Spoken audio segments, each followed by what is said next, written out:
The open house I wasn't invited to. I wasn't supposed to find out like that. I was driving home from the grocery store, barely paying attention, when the bright red sign caught my eye before the house did. For sale, open house today. The letters were bold, cheerful, almost festive. There were balloons tied to the mailbox I had painted blue when I was 12. Cars lined both sides of the street. Strangers walked up the front path, the same cracked concrete path I used to hop across to avoid stepping on the darker squares. One woman held a flyer and laughed at something the realtor said as she crossed our threshold. My mother's car was in the driveway. For a moment, I actually checked the street sign to make sure I hadn't taken a wrong turn. But there it was. The porch swing. The maple tree. The upstairs window with the faint crack in the corner. Someone was staging my childhood.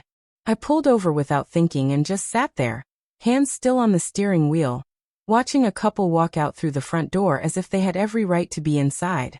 As if I didn't. What they didn't know was that 3 years earlier, the ownership of that house had already changed. Quietly, legally, permanently. And in my purse, resting against my wallet and my phone, was the original brass key. The house that built me. That house wasn't impressive by most standards.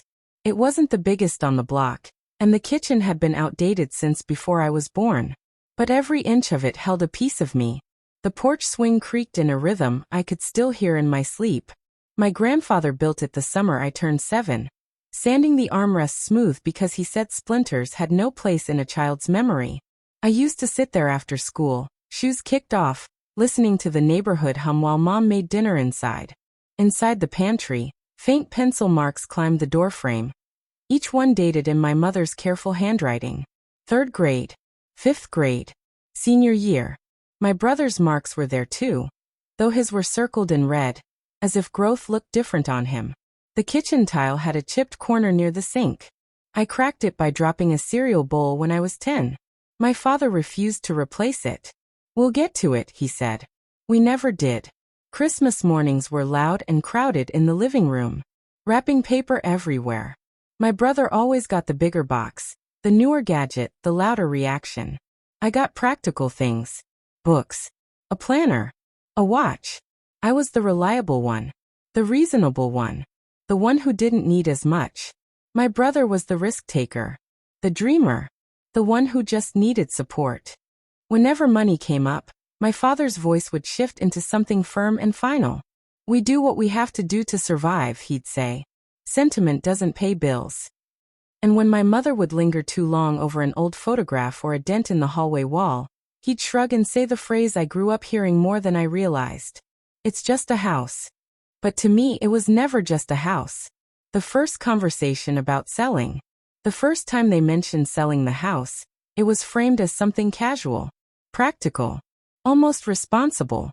"We're thinking about downsizing," my mother said one Sunday afternoon, folding laundry at the dining table. "It's just too much space for 2 people." My father nodded from his chair. "Property taxes keep going up. Utilities too. No point holding on to more than we need." I remember the way my stomach tightened. Even though their tone was calm, I set my coffee down carefully and asked, "If you ever did sell, would you consider letting me buy it?" My father actually laughed. Not a loud laugh. Not cruel. Just dismissive. "You couldn't afford this place," he said, like it was obvious. Like he was stating the weather. I didn't argue. I knew what I made. I knew what mortgages looked like. But I also knew what the house meant to me. I thought maybe we could work something out. Something gradual. Something respectful. My mother gave me a look that felt rehearsed. "We'll do what's best for the family." That phrase hung in the air longer than the laughter had. Best for the family. I'd heard it before. When my brother needed help with a business idea that never materialized. When his car loan fell through. When tuition payments mysteriously doubled. Best for the family usually meant best for him. After that conversation, I started noticing things I hadn't before. My father stepping outside to take phone calls. Real estate flyers tucked beneath the stack of mail on the counter. My brother casually mentioned renovation costs at dinner. As if he'd already accepted a future that didn't include me. No one asked what I thought again. No one mentioned my question. It was as if I'd never spoken at all. And that was when my grandmother called me. The quiet transfer. My grandmother never wasted words.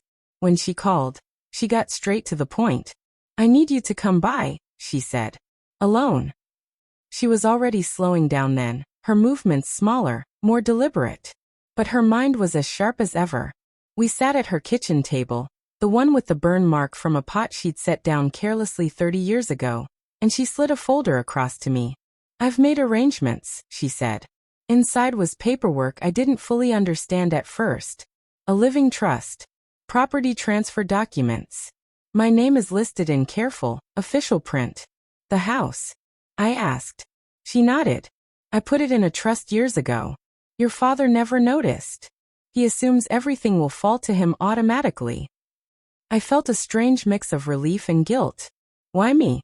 She looked at me for a long moment before. "They see value," she said quietly. "You see meaning." It wasn't anger in her voice. It was clear. She explained that once she passed, the property would transfer fully under the trust. Legally clean. Recorded. Binding. "Your parents can live there as long as they want," she added. "But they cannot sell what they do not own." After she died, the paperwork moved quietly through the system. The deed was recorded at the county office without announcement or ceremony. No family meeting. No dramatic reading of a will. Just ink and filing stamps. I didn't tell my parents. Not because I wanted to trap them. I just didn't see the need to disrupt anything. They were comfortable. The house was still their home in every visible way. But I kept the brass key she'd given me that day. The original one. Slightly worn at the teeth. Heavy in the palm. They thought they owned the house because they paid the utilities. Because they mowed the lawn. Because they had always lived there. But ownership isn't measured in habit. They thought they owned the house. I owned the paper. And at the time I truly believed I would never need to use it. The financial shift. It didn't happen all at once. The shift was gradual, almost quiet. Like a foundation settling before anyone notices the cracks. My father's hardware business had survived 3 recessions, 2 supply chain collapses, and a fire in the late 90s. He used to wear armor like that. But this time was different. Orders slowed.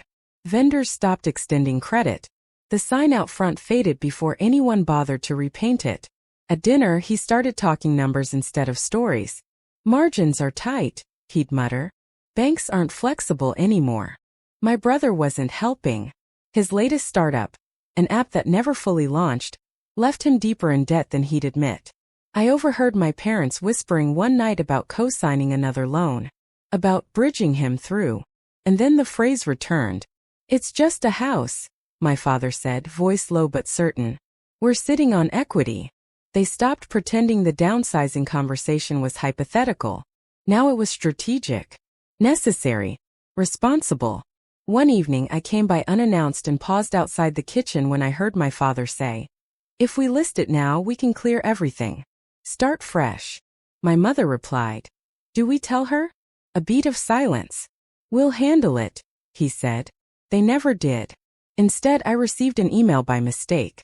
My father had meant to forward it to my brother, but my name auto-filled first. It was a draft listing agreement from a local realtor. Estimated market value. Suggested upgrades. Proposed open house timeline. Under owners, only their names appeared. Mine wasn't there. I stared at the screen longer than I should have, reading the same lines over and over. It wasn't just the exclusion. It was the assumption. The certainty that they could move forward without ever consulting me. Without even asking. That was the moment something inside me shifted too. And that's when I checked the county records again. Confirmation. The county records hadn't changed. Still, I made an appointment with the attorney who had handled my grandmother's trust. I wanted to hear it out loud from someone who spoke the language fluently, someone who could confirm that what I believed was still solid. His office smelled faintly of old paper and coffee. He recognized my last name immediately. "I was sorry to hear about your grandmother," he said as he pulled the file from a cabinet. "She was very thorough." That sounded like her. He reviewed the documents again, slowly, methodically. The trust paperwork. The recorded deed. The occupancy clause allowed my parents to remain in the house indefinitely, provided they maintained it and paid utilities. Finally, he leaned back in his chair. "You are the sole legal owner," he said. "The property is titled under the trust, and you are the beneficiary. Your parents cannot sell it. They don't have that authority." Even hearing it, I felt my chest tighten. "If they tried?" I asked. "It would be invalid," he replied. "Any listing agreement signed solely by them would have no legal standing." He studied me for a moment before asking, "Do they know?" I shook my head. "No." A small pause. Not judgmental. Just inevitable. "They will." I walked out of that office with the confirmation folded neatly inside my bag, the weight of it steadier than fear. And apparently they thought they already had. The open house scene. I stepped out of my car before I could talk myself out of it. The front lawn looked freshly edged, the flower beds newly mulched, as if the house were trying to impress strangers. A small table had been set up near the door with bottled water and glossy brochures fanned neatly beside it. The front door was open. I walked up the path slowly, past a couple studying the exterior like it was an investment instead of a history. Inside, voices echoed where family dinners used to fill the space. A woman in a navy blazer greeted me with a practiced smile. "Welcome. Feel free to look around." I didn't answer. I moved through the living room first. Two men stood where our Christmas tree always went, discussing square footage. A young couple peeked into the hallway bathroom, commenting on how original the tile was. My childhood bedroom door was open. A stranger stood in the center of it, measuring the wall with his eyes. Near the kitchen, my father was speaking confidently to another pair of guests. "Solid foundation," he was saying. "Great neighborhood. We've taken good care of it." "Take good care of it." My mother spotted me first. The color drained from her face in stages. "What are you doing here?" she asked, her voice low and tight. I slipped my hand into my purse and wrapped my fingers around the brass key. Its edges were cool and familiar. "I was wondering the same thing," I said. My father turned, confusion flickering across his features before settling into irritation. "This isn't a good time." The realtor approached us, sensing the shift. "Is everything all right?" "It's family business," my father said quickly, forcing a smile that didn't reach his eyes. I held up the key between my fingers, letting the light catch the worn metal. "No," I said calmly. "This is real estate." The room seemed to still be around us, conversations fading into cautious silence. The realtor's smile faltered, her gaze moving from my father to me and back again. The tension tightened, invisible but undeniable. Then I asked her a simple question. The reveal. "Can you show me the listing authorization?" I asked. The realtor blinked, momentarily thrown off script. "Of course," she said, reaching for the folder on the kitchen counter. She flipped it open and turned it toward me. "Signed by the owners." My father's signature. My mother's beneath it. Confident strokes. Decisive. I nodded once. "They are not the legal owners." The words didn't echo, but they might as well have. The kitchen seemed to inhale and forget how to exhale. My father's jaw tightened. "What are you talking about?" I set my purse on the table, unzipped it carefully, and pulled out the certified copy of the deed I'd requested from the county office. The paper was thick, stamped official. I slid it across the counter toward the realtor. "Please read the grantee line," I said. She hesitated, then complied. Her eyes moved left to right once, then again more slowly. The color in her face shifted almost imperceptibly. "This property," she said carefully, "is held under the Margaret Lawson Living Trust." I watched my father's expression flicker between confusion and something closer to panic.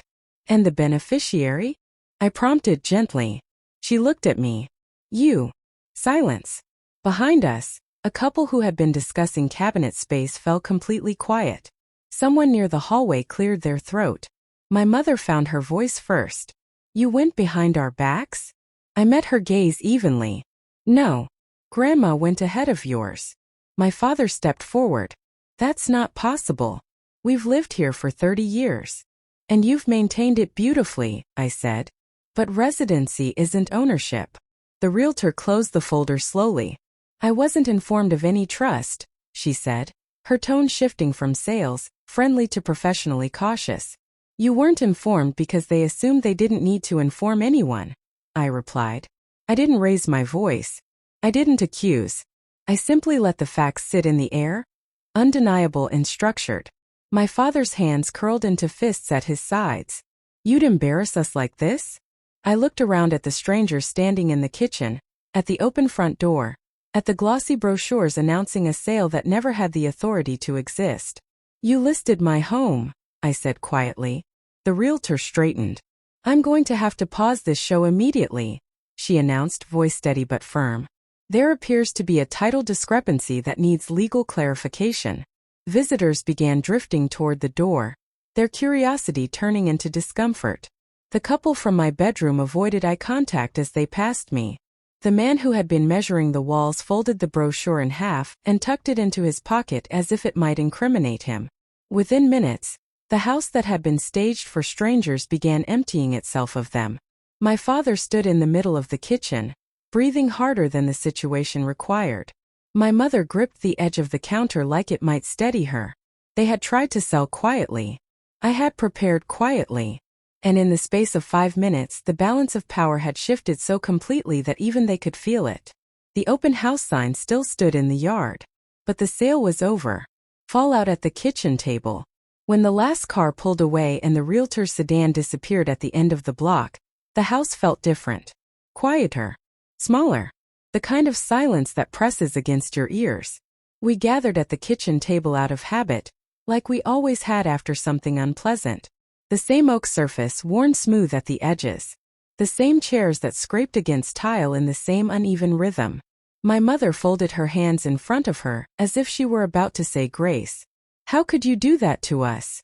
She asked, her voice trembling but controlled. In front of strangers. My father stared at the table top. You blindsided us. I sat across from them and placed the brass key on the table between us. It made a soft, deliberate sound against the wood. You never asked me, I said. We didn't need to, my father snapped. This house has always been ours. Not legally.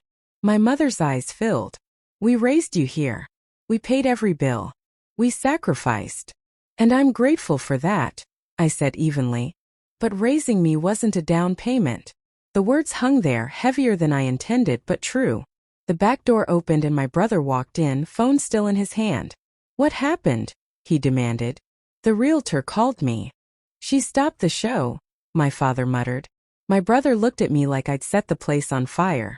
You couldn't just let them sell? We need the money. You need the money, I corrected gently. And you never paid property taxes either. His face flushed. This is insane. No one contradicted me. The key remained in the center of the table, small and unassuming, yet suddenly the most powerful object in the room. For the first time they weren't speaking over me. They were listening. The legal line. The next morning I didn't argue. I acted. I called the attorney before I called my parents. He already knew something had happened. The realtor had left him a voicemail asking for clarification. Within hours he drafted a formal notice of ownership and sent it directly to the brokerage. By the afternoon the listing was removed. A cease and desist letter followed, addressed to my parents and copied to the agency. It wasn't dramatic. It wasn't hostile. It simply stated the facts. The property was held under the Margaret Lawson Living Trust, and any attempt to market or transfer it without the beneficiary's consent would constitute interference with a legally protected asset. Clean. Direct. Final. I also filed a formal notice with the county confirming my active control over the trust, adding another layer of visibility to the title. There would be no quiet workaround. No second attempt through a different realtor. No assumption that paperwork could be glossed over. When my father called that evening, his voice sounded smaller. So that's it, he asked. You're shutting us down? I'm protecting my property, I replied. A long pause. There was no leverage left. No hidden clause. No technicality they could lean on. For the first time in my life, the boundary wasn't emotional. It was legal. The emotional consequence. The legal part was clean. The emotional part wasn't. For a few days, the house felt like neutral territory. My mother avoided my eyes when we passed each other in the hallway. My father stayed longer at the store than necessary, even though there wasn't much business left to keep him. My brother sent a single text, unbelievable, and then nothing. I told myself I had done the right thing. I repeated it like a fact, like a line in a contract. But late at night, doubt has a way of finding you. I lay awake in my childhood bedroom, staring at the faint crack in the ceiling paint, and wondered if I had crossed some invisible line. If protection and punishment sometimes look too similar from the outside. The next afternoon, I walked into the pantry. The doorframe was still there, still marked in pencil. 3rd grade, 5th grade, senior year. My brother's red-circled growth spurts rising beside mine. I traced the lines with my fingertip, feeling the shallow grooves pressed into the wood. My mother had once told me not to erase them, even when we repainted the kitchen. They matter, she'd said. Now she wouldn't look at me. I pressed my palm flat against the doorframe and let myself feel it fully, the history, the tension, the weight of it. This wasn't about winning. It wasn't about proving something. It was about not being erased from the place that built me. When I stepped back into the kitchen, the house felt steadier. It's not just a house, I thought. And for the first time, I didn't feel the need to apologize for that. Final resolution. A week later, I asked my parents to sit down with me again. Not at the kitchen table this time, but in the living room where the light softened in the late afternoon. I don't want you out, I said. I never did. My father's shoulders were rigid, braced for another confrontation. My mother clasped her hands together. I've drafted a lease agreement, I continued, sliding the papers across the coffee table. Fair terms. Below market rent. You can stay as long as you want, but ownership needs to be clear. My mother's eyes moved across the page. My father didn't touch it at first. So we're tenants now, he asked. You're residents, I said calmly, in a house that's legally mine. It wasn't cruel. It wasn't triumphant. It was simply the truth, written in structured language instead of raised voices. They didn't sign that day, but they didn't argue either. The following weekend, I replaced the small brass nameplate on the mailbox. The old one had only my parents' names etched into it. I added mine beneath theirs. Same size. Same font. No hierarchy. The open house sign was long gone. That evening, I stepped onto the porch alone. The swing moved slightly in the breeze, the same slow rhythm it always had. The maple leaves rustled overhead, and the street felt quiet again. I pulled the brass key from my pocket and held it in my palm. 3 years ago, it had been a quiet safeguard. Precaution I hoped I'd never need. Now it was something else. Not a weapon. Not leverage. Proof. Families can share memories. Families can share space. But family does not override ownership. The house still smelled the same at dusk, wood, dust, and something faintly sweet that had never quite faded. I locked the door gently and slipped the key back into my purse. This time I wasn't afraid of who might try to turn it.